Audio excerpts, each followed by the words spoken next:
подарочек.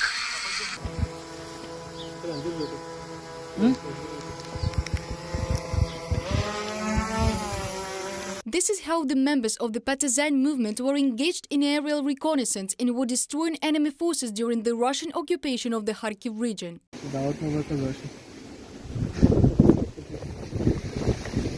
With our small partisan unit, we went to the Ukrainian settlement of Prudyanka, which was not controlled by the Russian occupation army, and it was here, specifically this place, where we launched unmanned aerial vehicles from, which volunteers helped us with. We are grateful to them for their significant assistance in surveying this territory of Tsupivka. There are only 4 kilometers between the villages of the Derhachi community, Prudyanka and Tsupivka. During the Russian occupation, Prudyanka was in the grey area and Tsupivka was occupied by the military of the Russian Federation. Since the beginning of the full-scale invasion, the members of a small partisan unit, together with the armed forces of Ukraine, have been not only destroying the Russian equipment and manpower, but also rescuing people from the occupied territories. Oleg, take people, come on, we are going to Derhachi. Come on, get in, get in. While drones with grenades were sowing panic in the enemy's rear, guides transported local residents through minefields to the territory of free Ukraine. Hold on, have a safe journey. We will never give up. A 74-year-old woman gathered people in her house. The locals came to her, and we were making our way through all these minefields, took people away from there and brought them to Prudyanka. We loaded them into our vehicles along with their pets and drove them to Derhachi.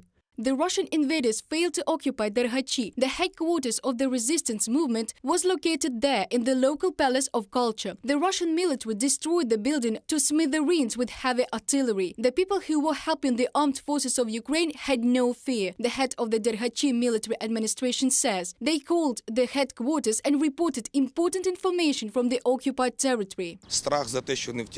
They only were afraid that they would lose their homeland, that they would not be able to return to their homes, to a normal life, and the fear that their children would not have a decent future. And that fear overcame the fear of the enemy tortures or abuse. People called us and gave information.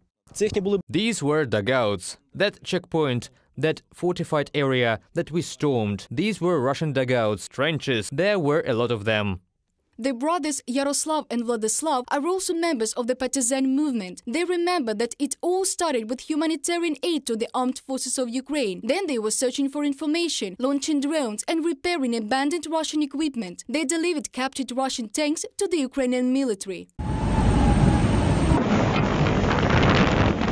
Together with a unit of the armed forces of Ukraine, they carried out combat missions. Yaroslav is a gunner operator. Vladislav is a crew commander. Several enemy tanks were knocked out at one of the Russian checkpoints. I fired a high-explosive shell at the infantry, and when we got closer, I shot at the Tiger armored car. I hit the car's engine, so it could fire. There was a flash, and it was burning here. The weather was bad, very bad. I shouted to my brother at the radio station that we needed to wipe the site, so he got out of the tank, and there was heavy shelling by the Russians.